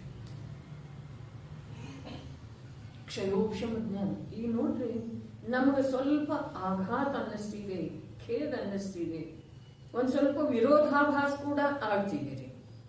ಕ್ಷಯೋಕ್ಷಮ ಜ್ಞಾನದಿಂದಲೇ ನಾವು ಸಮ್ಯಕ್ ಜ್ಞಾನದ ಪ್ರಾಪ್ತಿ ಮಾಡಿಕೊಳ್ಳೋದು ಇದೆಯಲ್ಲ, ಹೌದು ಅಥವಾ ಇಲ್ಲ? ಮೆಟ್ಟಲ್ದಿಂದನೇ ಮೇಲೆ ಬರೋದಿದೆಯಲ್ಲ, ಮೆಟ್ಟಲ್ದಿಂದ ಬರ್ತೀವಂದ್ರೆ ಮೆಟ್ಲ ಬಿಡ್ತೀವ ಅಥವಾ ಇಲ್ರಿ? ಬಿಡ್ತೇವ ಅಥವಾ ಇಲ್ರಿ? ಮೆಟ್ಲ ಹತ್ತುತ್ತೇವೆ, ಆದ್ರೆ ಬಿಡ್ತೇವ ಅಥವಾ ಇಲ್ರಿ? ಮೆಟ್ಟಿಲಿನ ಅವಲಂಬನೆ ಬಿಟ್ಟ ನಂತರ, ಏಣಿಯ ಅವಲಂಬನೆ ಬಿಟ್ಟ ನಂತರ ಆ ಮೇಲ್ಭಾಗದ ಸ್ಥಳ ನಮಗೆ ಪ್ರಾಪ್ತ ಆಗ್ತೀವಿ. ಅದೇ ಪ್ರಕಾರ ಕ್ಷಯೋಪಶಮದ ಅವಲಂಬನೆಯನ್ನು ಬಿಡುತ್ತಿದೆ ನೋಡ್ರಿ. ಕ್ಷಯೋಪಶಮ ಜ್ಞಾನ ಅಥವಾ ಮತಿ ಜ್ಞಾನ, ಶ್ರುತ ಜ್ಞಾನ, ಈ ಎಲ್ಲಾ ಪ್ರಕಾರದ ಜ್ಞಾನ, 5 ಪ್ರಕಾರದೇನ ಜ್ಞಾನದ ಪರ್ಯಾಯ ಹೇಳಿದರೆ, ಆ ಪರ್ಯಾಯದೊಳಗ ಆ ವಿಶೇಷಣಗಳನ್ನೆಲ್ಲ ಬಿಟ್ಟ ನಂತರ ನಮಗೆ ಕೇವಲ ಜ್ಞಾನದ್ದು ಮಹಿಮೆ ಬೇಕಿಲ್ಲ, ಬರೀ ಜ್ಞಾನದ ಮಹಿಮೆ ಬೇಕು. ನಾನು ಜ್ಞಾನ ಇದ್ದೇನೆ, ಕೇವಲ ಜ್ಞಾನ ಇದ್ದೇನೆ. ಕೇವಲ ಜ್ಞಾನ ಇದು ಜ್ಞಾನಾವರಣೀಯ ಕರ್ಮ ಸಾಪೇಕ್ಷ ಅವಸ್ಥಾ ಇದೆ ರೀ. ಜ್ಞಾನಾವರಣೀಯ ಕರ್ಮದ ಸರ್ವಥಾ ಅಭಾವ ಆದ್ಮೇಲೆ ಆ ಕೇವಲ ಜ್ಞಾನ ಅನ್ನುವಂಥ ಪರ್ಯಾಯ. ಹಾಗಾದ್ರೆ 5 ಪರ್ಯಾಯ ಏನದವು, ಅವು ಜ್ಞಾನಾವರಣೀಯ ಕರ್ಮ ಸಾಪೇಕ್ಷ ಅವಸ್ಥಾ ಅದವ್ರಿ. ನಾನೇನಿದ್ದೇನೆ? ನಾನು ಕೇವಲ ಜ್ಞಾನ ಇದ್ದೇನೆ, ಶ್ರುತ ಜ್ಞಾನ ಇದ್ದೇನ್ರಿ? ನಾನು ಜ್ಞಾನ ಇದ್ದೇನೆ, ಅಖಿಲ ಜ್ಞಾನ. ನನ್ನ ತಿಳಿಯುವ ಯಾವ ಕಾರ್ಯ ಆಗ್ತಿದೆಯಲ್ಲ, ನಾನಿದ್ದೇನೆ ಜ್ಞಾನ. ನನ್ನ ತಿಳಿಯುವ ರೂಪದ ಯಾವ ಕಾರ್ಯ ಆಗ್ತಿದೆಯಲ್ಲ, ಆ ಕಾರ್ಯದೊಳಗ ಆ ಕರ್ಮದ ಕ್ಷಯ ಅಥವಾ ಉಪಶಮ ಎಷ್ಟಿದೆ, ಅದರ ಮೇಲಿಂದ ಅಲ್ಲಿ ತಿಳಿಯುವ ಕಾರ್ಯ ಆಗ್ತಿದೆ. ಆದ್ರೆ ನಾನು ಇದ್ದೇನೆ ಯಾರ? ಜ್ಞಾನ.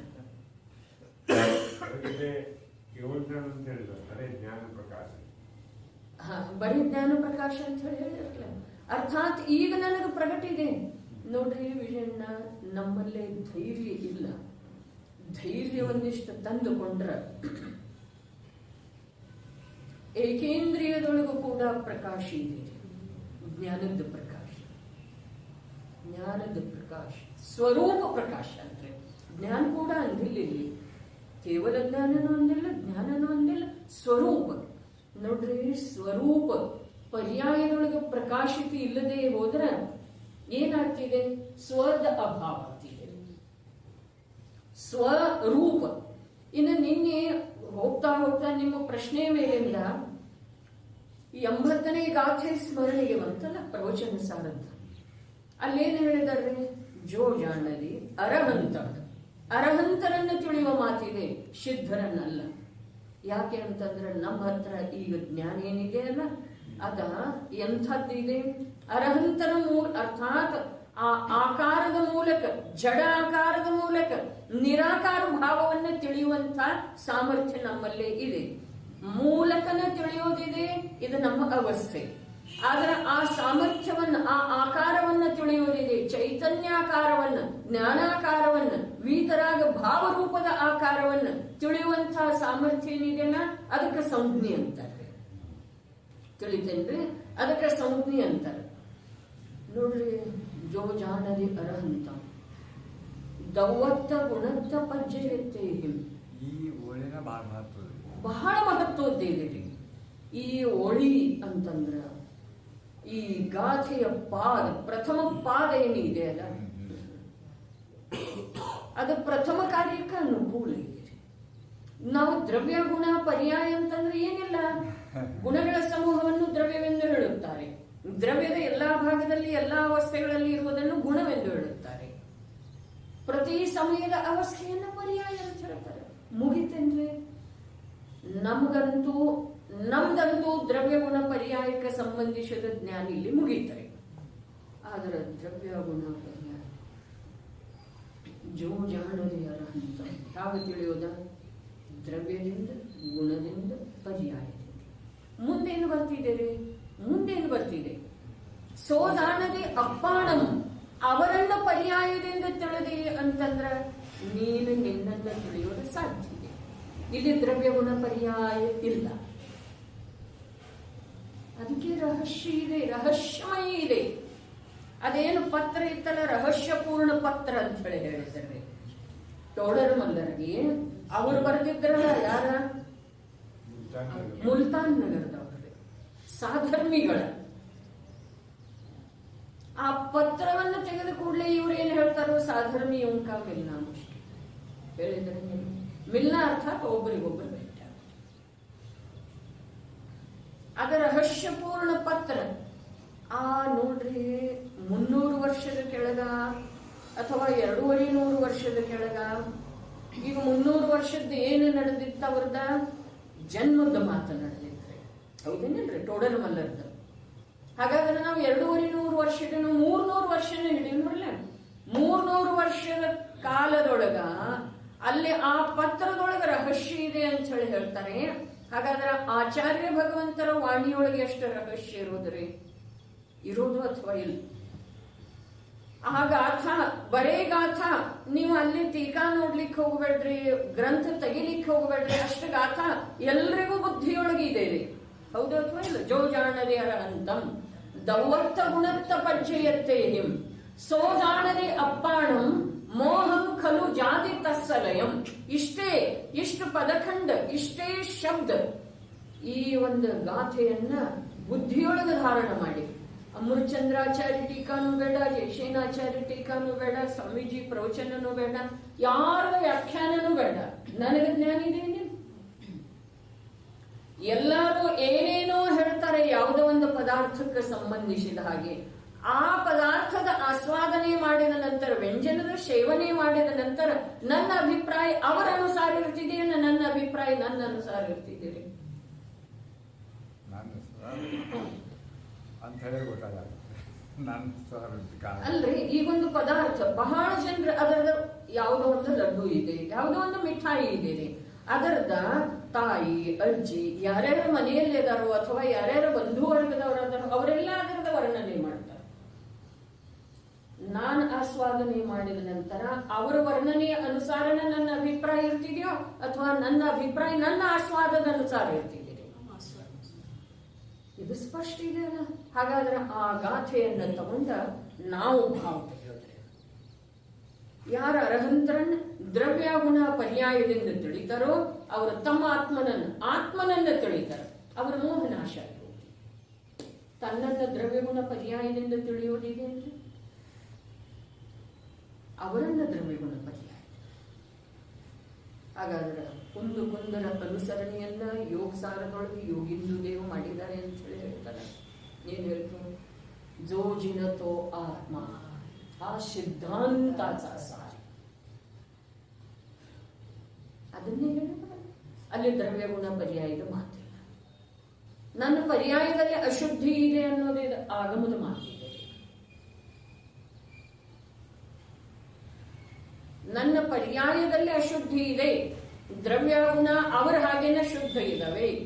ಇದನ್ನ ನಮ್ಮ ಅನುಭೂತಿಯ ಮಾತಿಗೆ, ಆಗಮದ ಮಾತಿಗೆ, ಆಗಮದ ಮಾತಿಗೆ. ಹಾಗಾದ್ರೆ ನನ್ನ ಪರ್ಯಾಯದೊಳಗೆ ಅಶುದ್ಧಿ ಇದೆ ಅಂತ ಹೇಳಿ ಆಗಮ ಹೇಳಿದ್ರೆ ನಾನು ಒಪ್ಪೋದಿದೆ ಅಂದ್ರೆ, ಹಾಗಾದ್ರೆ ನನ್ನ ಪರ್ಯಾಯದೊಳಗೆ ಅಶುದ್ಧಿ ಇದೆಯೋ ಅಥವಾ ಇಲ್ಲ?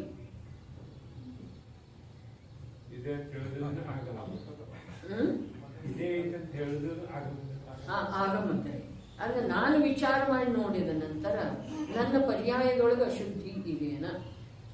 ನಾನ್ ಅರ್ಥಾತ್ ಜೀವ್, ಜಿನವರ ನಿಜದಿಂದ ಆತ್ಮನಿಹನ್ ಎಂಬುದೇ ಸಿದ್ಧಾಂತದ ಸಾರ. ಹೌದ್ರೆ? ಜಿನವರ ನಿಜದಿಂದ ಅರ್ಥಾತ್ ಜೋ ಜಾನದಿ ಅರ್ಹಂತಂ, ಯಾಗ ದ್ರವ್ಯದಿಂದ ಗುಣದಿಂದ ಪರ್ಯಾಯದಿಂದ. ದ್ರವ್ಯದಿಂದ ಹೇಗಿದ್ದಾರೆ ಅವರ? ವೀತರಾಗಿದ್ದಾರೇನ? ದ್ರವ್ಯದಿಂದ ಹೇಗಿದ್ದಾರೆ? ಚೈತನ್ಯ ಇದ್ದಾರೆ, ಚೈತನ್ಯ ಸ್ವರೂಪ. ದ್ರವ್ಯ ಚೇತನ. ಗುಣದಿಂದ ಹೇಗಿದ್ದಾರೆ? ಚೇತನ. ಹಾಗಾದ್ರೆ ಪರ್ಯಾಯದಿಂದ ಹೇಗಿದ್ದಾರೆ? ವೀತರಾಗಿರ್ತಾರೆ. ಚೈತನ್ಯನ ಚೈತನ್ಯ ನೋಡ್ರಿ, ವಿಶ್ವದೊಳಗೆ 2 ಜಾತಿಯ ದ್ರವ್ಯ ಇದಾವೆ. ಚೇತನ ಅಚೇತನ, ಅಥವಾ ಚೇತನ ಜಡ. ಹಾಗಾದ್ರೆ ಚೇತನ ದ್ರವ್ಯದ ಗುಣ ಪರ್ಯಾಯ ಹೇಗಿರುವ? ಚೈತನ್ಯಮಯ ಇರುವುದು. ಹಾಗಾದ್ರೆ ನಾನು ಚೈತನ್ಯ ದ್ರವ್ಯ ಇದ್ದೇನೆ, ಜಡ ದ್ರವ್ಯ ಇದ್ದೇನೆ. ಇಷ್ಟೇ ಇದೆ. ನಾ ಜಡ ದ್ರವ್ಯ ಅಲ್ಲ, ನಾನು ಚೈತನ್ಯ ಚೇತನ ದ್ರವ್ಯ ಇದ್ದೇನೆ, ಚೇತನ ವಸ್ತು ಇದ್ದೇನೆ. ಇಷ್ಟು ತಿಳಿಯುವುದರೊಳಗ ಇಷ್ಟು ನಿಜವಾಗಿ ತಿಳಿಯುವಿಕೆ ಆಯಿತು ಅಂತಂದ್ರೆ ಮೋಹನ್ ನಾಶ ಆಗಿ ಹೋಗ್ತಿದೆ. ದ್ರವ್ಯ ಗುಣ ಪರ್ಯಾಯದ ಭೇದ ಕೂಡ ಇಲ್ಲ. ಭೇದ ಮಾಡ್ಲಿಕ್ಕೆ ಅವರು ಹೇಳಿದ್ದಾರೆ. ಯಾಕೆ ಅಂತಂದ್ರೆ ಅದು ಜ್ಞಾನ ಪ್ರಧಾನ ಗ್ರಂಥಿ. ಪ್ರವಚನ ಸಾರ ಜ್ಞಾನ ಪ್ರಧಾನ ಗ್ರಂಥಿಗೆ ಜ್ಞಾನ ಬೇಕ. ಏನ ಅರ್ಹಂತರ, ಯಾವ ಅರ್ಹಂತರನ್ನ ನಾನು ದಿನನಿತ್ಯವೂ ಪೂಜಿಸ್ತೇನೆ, ಈ ಪರ್ಯಾಯ ಇರುವವರೆಗೆ ನನಗೆ ಅರ್ಹಂತರನ್ನು ಹೊರತುಪಡಿಸಿ ಅನ್ಯ ದೇವ ರೂಪದಿಂದ ಸ್ವಲ್ಪ ಕೂಡ ಸ್ವೀಕಾರ ಇಲ್ಲ. ಹೌದೇನೆಲ್ಲರೂ? ಜೈನನಿಗೆ. ಹಾಗಾದ್ರ ಆ ಅರ್ಹಂತರ ಏನಿದ್ದಾರೆ? ಜೀವ ದ್ರವ್ಯ ಇದ್ದಾರೆ. ಆ ಅರ್ಹಂತರ ಗುಣಗಳೇನಿದಾವೆ? ಚೈತನ್ಯಮಯ ಇದ್ದಾವೆ. ಆ ಅರ್ಹಂತರ ಪರ್ಯಾಯ ಆಗಿದೆ, ಚೈತನ್ಯ ಇದೆ. ಹಾಗಾದ್ರ ಚೈತನ್ಯಮಯ ದ್ರವ್ಯ ಗುಣ ಪರ್ಯಾಯಕ್ಕೆ ನಾನು ನಮಸ್ಕಾರ ಮಾಡ್ತೇನೆ. ಅರ್ಥಾತ್ ನಾನು ಚೈತನ್ಯಮಯ ದ್ರವ್ಯ ಇದ್ದೇನೆ. ಹಾಗಾದ್ರೆ ಒಂದು ಚೈತನ್ಯಕ್ಕೆ ಇನ್ನೊಂದು ಚೈತನ್ಯದಿಂದ ಏನ್ ಲಾಭ ಆಗೋದಿದೆ? ಅರ್ಹಂತರಿಂದ ನನಗೇನ್ ಲಾಭ ಆಗೋದಿದೆ? ಜಡದಿಂದಂತೂ ಚೈತನ್ಯ ವಸ್ತುವಿಗೆ ಯಾವ ಲಾಭನೂ ಇಲ್ಲ. ಆ ಚೈತನ್ಯ ವಸ್ತುವಿನಿಂದ ಈ ಚೈತನ್ಯ ವಸ್ತುವಿಗೆ ಏನ್ ಲಾಭ ಆಗುವುದಿದೆ? ಅವರ ಹತ್ರ ನಾನೇನು ಕೇಳೋದಿದೆ? ನೇರವಾಗಿ ವಿಷಯಕ್ಕೆ ಬಂದ್ರೆ ಅವ್ರು ನನಗೇನು ಕೊಡೋರಿದ್ದಾರೆ? ಚೈತನ್ಯ ವಸ್ತುವಿನಿಂದ ಕೂಡ ನನಗೆ ಯಾವ ಪ್ರಕಾರದ ಲಾಭ ಇಲ್ಲ ಅಂದ ಮೇಲೆ ಜಡ ವಸ್ತುವಿನಿಂದ ಏನ್ ಲಾಭ? ಇದರಿಂದ ಸುಖ ಯಾವಾಗ ಆಗೋದ? ಆ ನೋಟ ಧನದಿಂದ ಸುಖ ಯಾವಾಗ ಆಗೋದ? ಆ ಚಿನ್ನದಿಂದ ವಜ್ರದಿಂದ ಸುಖ ಯಾವಾಗ ಆಗೋದ? ಆಗುವುದೇ ಇಲ್ಲ. ಅರೂಪಿ ವಸ್ತು, ಅರೂಪಿ ಚೈತನ್ಯ ಪ್ರಭು ದ್ರವ್ಯದಿಂದ ಗುಣದಿಂದ ಪರ್ಯಾಯದಿಂದ ಎಷ್ಟು ಪ್ರಕಾರ ಯೋಚನೆ ಮಾಡಬಹುದ್ರಿ. ಅರ್ಹಂತರ ಏನದರು? ಜೀವಿದರು, ಚೈತನ್ಯ ವಸ್ತು ಅದ. ಹಾಗಾದ್ರೆ ಚೈತನ್ಯ ವಸ್ತು ರೂಪಿ ಇದೆಯೇನ? ಇಲ್ಲ.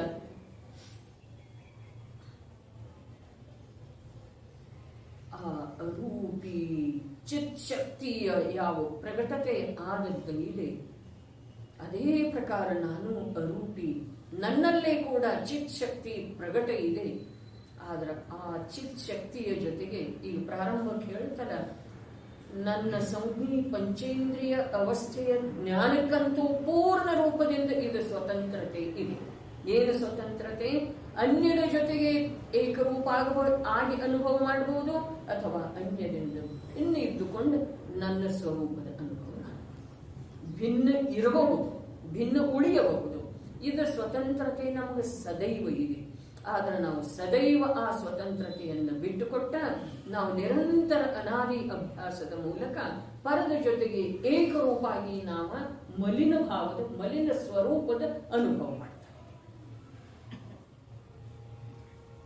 ಏನು ವಿಶೇಷ ಇಲ್ಲ ಅಂತ ಹೇಳಿ ಒಂದು ಅಪೇಕ್ಷಾದಿಂದ ಹೇಳ್ಬೋದು. ಯಾವ ಪ್ರಕಾರ ಪ್ರಥಮಾನುಯೋಗದಲ್ಲಿ ಬರ್ತಿದೆಯಲ್ಲ, ಆ ತೀರ್ಥಂಕರರ ಬಾಲಕ ಜನ್ಮಕ್ಕೆ ಬಂದ ನಂತರ ಆ ಜಿನ ಶಿಶುವನ್ನು ನೋಡಿದಷ್ಟೂ ತೃಪ್ತಿ ಇಲ್ಲ ಅವನಿಗೆ. ಯಾವನಿಗೆ? ಇಂದ್ರನಿಗೆ. 100,000 ಕಣ್ಣುಗಳನ್ನು ಮಾಡಿಕೊಂಡು ನೋಡ್ತಾನಂತೆ. ನೋಡಿದಷ್ಟೂ ತೃಪ್ತಿ ಇಲ್ಲ.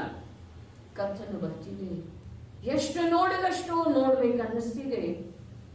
ಅದನ್ನ ನೋಡಿದ ನಂತರ ಅವನಿಗೆ ಪರಮ ತೃಪ್ತಿ ಇದೆ ಅಂತ ಹೇಳ್ತಾರೆ. ಎರಡು ವಿರುದ್ಧರೇ. ಜಿನಾಗಮನ ವಸ್ತುನ ಹಾಗಿದ್ದೀರಿ, ವಿರುದ್ಧ ಗುಣಗಳನ್ನು ಹೊಂದಿದ್ದೀರಿ. ನೋಡಿದಷ್ಟು ನೋಡಬೇಕನ್ನಿಸ್ತಿದೆ, ತೃಪ್ತಿನೇ ಇಲ್ಲ ಅಂತ ಹೇಳ್ತಾರೆ. ಮತ್ತು ನೋಡಿ ಈ ಪ್ರಕಾರ ಪರಮ ತೃಪ್ತಾದ. ಏನಿದೆ ಅದರ ಅರ್ಥ? ಪರಮ ತೃಪ್ತಾದಂಥ ಅರ್ಥಾತ್ ಇನ್ನೇನನ್ನೂ ನೋಡುವ ಬಯಕೆನೇ ಉಳಿಲಿಲ್ಲ. ನೋಡಿದಷ್ಟು ತೃಪ್ತಿನೇ ಇಲ್ಲ, ಅರ್ಥಾತ್ ಮತ್ತೆ ಅದೇ ಒಂದು ಚಿತ್ ಸ್ವರೂಪವನ್ನ ನೋಡುವಂತಹ ಭಾವ ಸಮ್ಯಕ್ ದೃಷ್ಟಿ ಖುಷಿ. ಇನ್ನು ನಿನ್ನೆ ತಮ್ಮದು ಪ್ರಶ್ನೆ ಇತ್ತಲ್ಲ, ಏನಿತ್ತರೆ? ಏಕದೇಶ ಶುದ್ಧ ನಿಶ್ಚಯನಯ, ಸಾಕ್ಷಾತ್ ಶುದ್ಧ ನಿಶ್ಚಯನಯ, ಪರಮ ಶುದ್ಧ ನಿಶ್ಚಯನಯ. ನೋಡ್ರಿ, ಏಕದೇಶ ಶುದ್ಧ ನಿಶ್ಚಯನಯ ಮತ್ತು ಸಾಕ್ಷಾತ್ ಶುದ್ಧ ನಿಶ್ಚಯನಯ, ಇವು ಎರಡರ ಬಗ್ಗೆ ವಿಚಾರ ಮಾಡಿದರೆ ನಿಜವಾಗಿ ಎರಡೇ ಅದಾವ್ಯವ. ಏಕದೇಶ ಶುದ್ಧ ಮತ್ತು ಸಾಕ್ಷಾತ್ ಶುದ್ಧ. ಯಾವ ಸಮ್ಯಕ್ ದೃಷ್ಟಿ ಪುರುಷ ಇನ್ನೂ ಆ ಶುದ್ಧತೆಗೆ ಬಾಧೆ ಬರುವಂಥ ಭಾವಗಳ ಉತ್ಪನ್ನ ಆಗುವಲ್ಲಿ ನಿಮಿತ್ತದ ಸದ್ಭಾವ ಇದೆಯಲ್ಲ, ಇನ್ನೊಂದ್ಸಲ ಆ ಶುದ್ಧತೆಗೆ ಬಾಧೆ ತರುವಂಥ ಭಾವಗಳು ತನ್ನಲ್ಲೇ ಉದಿಸಿ ಬರುವಂಥ ನಿಮಿತ್ತದ ಸದ್ಭಾವ ಇದೆಯಲ್ಲ, ಅಲ್ಲಿಯವರೆಗೆ ಏಕದೇಶ ಶುದ್ಧ ನಿಶ್ಚಯ ನಯದ ವಿಷಯ ಶುದ್ಧಾತ್ಮ ಇದಂತೆ. ಭಾವ ಕರ್ಮದ್ದಲ್ಲೇ ಬಾಧ, ನಿಮಿತ್ತರೇ ಬಾಧ ತನ್ನ ವಿಕಾರಿ ಭಾವ, ನಿಮಿತ್ತ ಕರ್ಮ, ನಿಮಿತ್ತದ ವಿದ್ಯಮಾನತೆ ಇರುವವರೆಗೆ ಆ ಯಾವ ಆಂತರ್ಯದ ಆ ಶುದ್ಧಾತ್ಮನನ್ನ ಅನುಭವ ಮಾಡಿದಾನೆ, ತಿಳಿದಿದ್ದಾನೆ, ಅದು ಏಕದೇಶ ಶುದ್ಧ ನಿಶ್ಚಯ ನಯದ ವಿಷಯ ಇದೆ. ಆತ್ಮ ಶುದ್ಧಾತ್ಮ. ಮತ್ತೆ ಯಾವಾಗ ಆ ನಿಮಿತ್ತಗಳದ್ದ ಭಾವ ಆಗ್ತಿದೆಯಲ್ಲ, ಯಾವ ನಿಮಿತ್ತಗಳಿಂದ? ಆ ಶುದ್ಧ ವಸ್ತುವಿನ ಶುದ್ಧ ಆತ್ಮ ತತ್ವದ ಪ್ರತ್ಯಕ್ಷ ಅನುಭೂತಿಯಲ್ಲಿ ಯಾವ ಬಾಧಕವಿರುವಂತಹ ದುರ್ಬಲ ರೂಪದ ತನ್ನ ಅವಸ್ಥೆಗಳಿದಾವೆಯೋ ಅವುಗಳಲ್ಲಿ ನಿಮಿತ್ತ ಇದೆ, ಅದು ಕರ್ಮರೆ. ಆ ನಿಮಿತ್ತದ ಅಭಾವ ಆದ ನಂತರ ಆ ಶುದ್ಧಾತ್ಮ ಸಾಕ್ಷಾತ್ ರೂಪದಿಂದ ಅವನಿಗೆ ಪ್ರಕಟದನ್ರಿ, ಪ್ರತ್ಯಕ್ಷ ರೂಪದಿಂದ ಪ್ರಕಟದನ್ರಿ. ಇನ್ನ ಮೂರು ತಗೊಳ್ಬೇಕಾಯ್ತು. ನಿಜವಾಗಿ ಎರಡೇ, ಒಂದು ಪರೋಕ್ಷ, ಒಂದು ಪ್ರತ್ಯಕ್ಷ.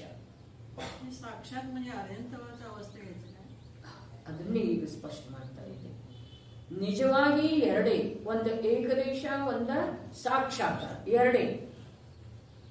ಇನ್ನ ಮೂರು ಯಾವಾಗ ಆಗ್ತಾವ ಅಂತಂದ್ರ,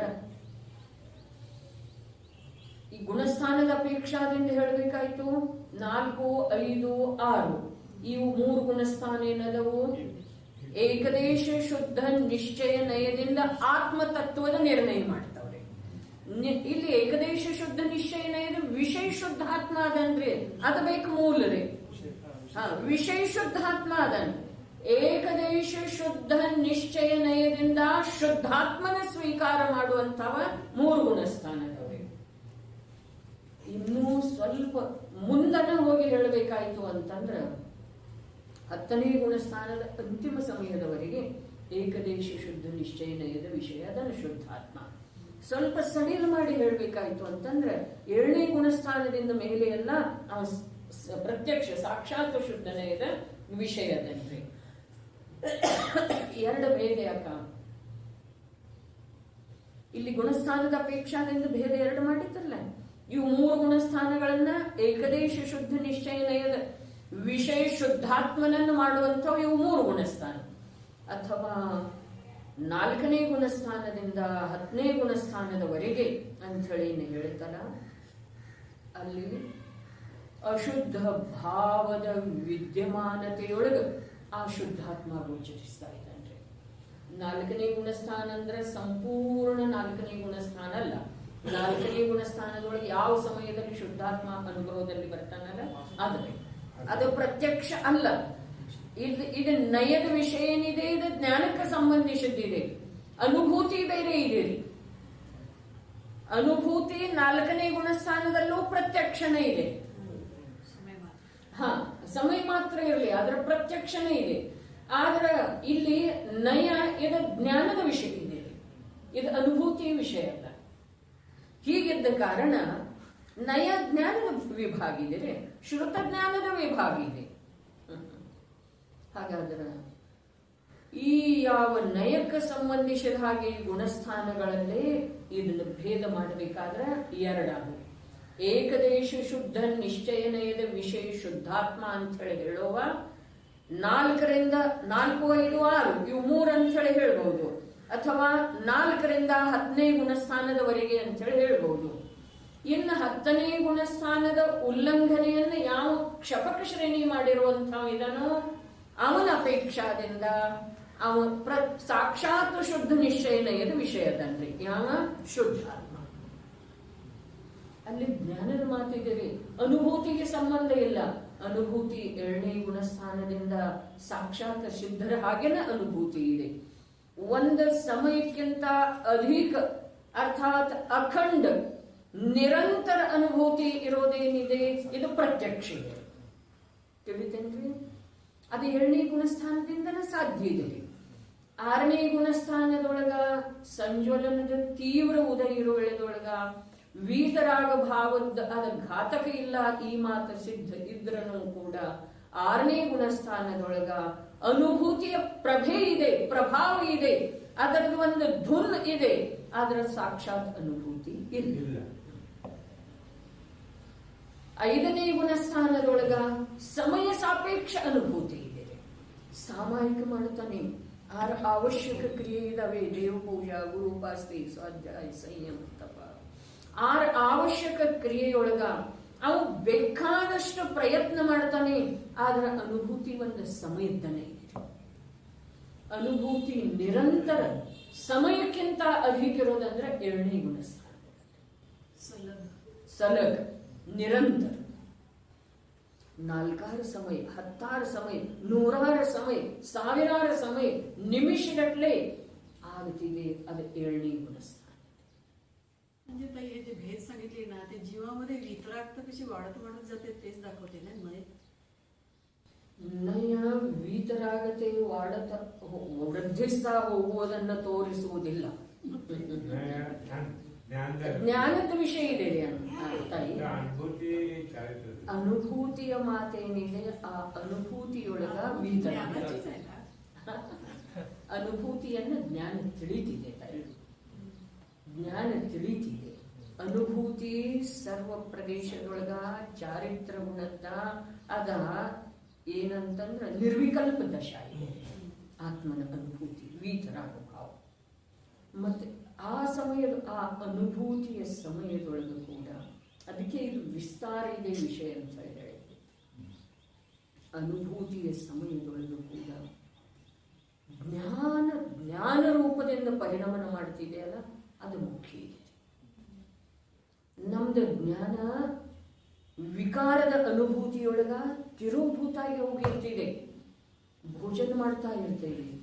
ಆ ಸಮಯದೊಳಗ ಲೋಲುಪಿ ಅಂತ ಶಬ್ದ ಪ್ರಯೋಗ ಮಾಡಿದಾರಲ್ಲ, ಕ್ಷಾರರಸದ ಲೋಲುಪಿ ಅಥವಾ ಏನದ ತರಕಾರಿಯ ಲೋಲುಪಿ ಕ್ಷಾರರಸವನ್ನ ತಿಳಿಯುವುದಿಲ್ಲ. ಆದ್ರೆ ಕ್ಷಾರರಸ ಅಲ್ಲಿ ಪ್ರಗಟ ಇದೆ, ಕ್ಷಾರರಸ ತರಕಾರಿಯಿಂದ ಭಿನ್ನ ಇದೆ. ಆ ಕ್ಷಾರರಸವನ್ನು ತಿಳಿಯುವಂತಹ ಇವನ ಜ್ಞಾನದ ಸಾಮರ್ಥ್ಯ ಇದೆ. ಆದ್ರೆ ಅದರ ಲೋಲುಪಿ ತರಕಾರಿಯ ಲೋಲುಪಿ ಆಗುವುದರಿಂದ ಆ ಕ್ಷಾರರಸ ಇವನ ಲಕ್ಷ್ಯಕ್ಕೆ ಬರುತ್ತೆ.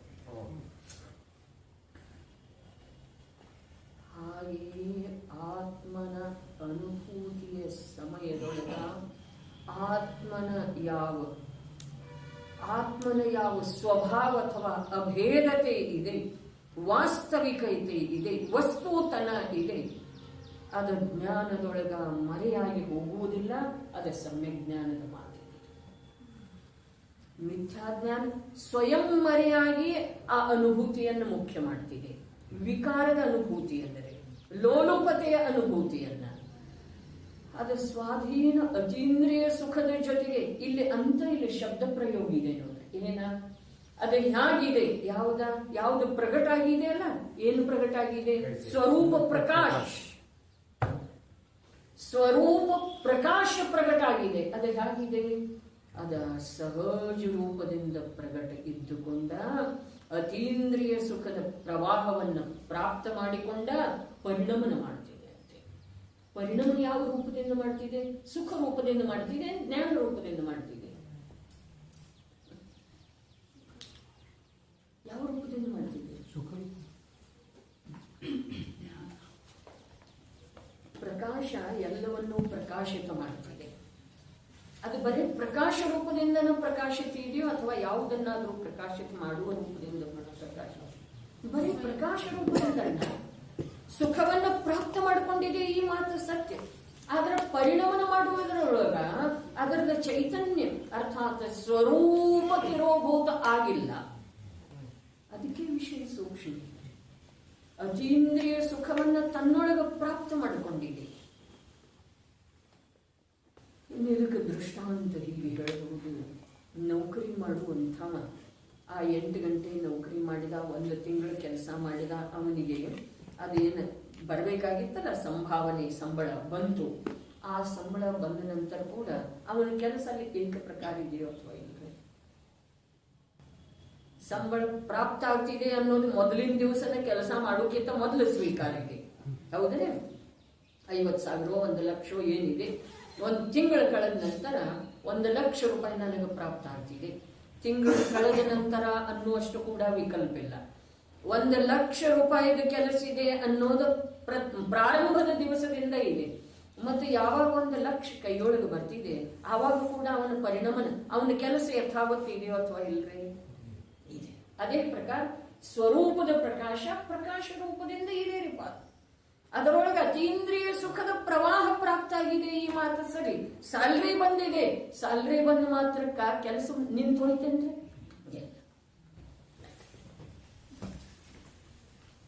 जो जाणं जे आता तुम्ही सांगितलं ना ताई, ते पाटील गुरुजींनी ते आले सिमंदर भगवान, त्यावेळी ती गाथा घेतलेली.